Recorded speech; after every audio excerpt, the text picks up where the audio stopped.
First at 4:30, we're learning new details about Maricopa County Assessor Paul Petersen and how he got his start arranging adoptions for children from the Marshall Islands. Petersen arrested earlier this week, facing charges of human smuggling, sale of a child, and fraud.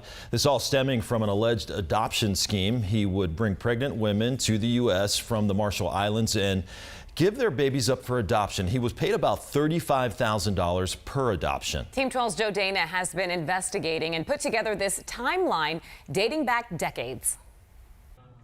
Long before Paul Petersen got into the adoption business, the U.S. government began regulating adoptions involving mothers from the Marshallese Islands because women from there were being exploited. In 1983, the U.S. enters into a compact with the Republic of Marshall Islands. It declares Marshallese people are allowed to work in the United States, but it prohibits Marshallese women intending to place their child for adoption from traveling to the U.S. Fast forward 15 years, in 1998, Paul Petersen, then an ASU student, was featured traveling to the Marshall Islands working as an adoption agent. Then in 2005, Petersen ends up in court. A judge, citing federal law, rejects an attempted adoption coordinated by Petersen. The adoptive parents appealed.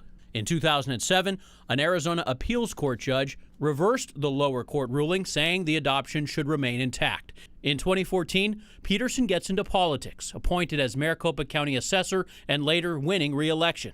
That same year, in April 2014, a federal court in Arkansas accused Petersen and co-defendant Maki Takahashi, a Marshallese woman, of bringing women into Arkansas unlawfully for the purpose of adoption. Then in November 2015, the Arizona Attorney General accused Petersen of beginning a scheme to submit false applications for 28 pregnant Marshallese women to receive Medicaid benefits. In 2018, the Honolulu Civil Beat shined a spotlight on Petersen in an article titled "Black Market Babies." All of it leading up to this week's announcement by the Arizona Attorney General. A co-conspirator, Jeanette Linwood, was also indicted. Linwood was living in Mesa and is originally from the Marshall Islands. Joe Dana, 12 News. All right, Joe, thanks so much for that update. You can find much more details on this development case and go through the court paperwork yourself on the 12 News.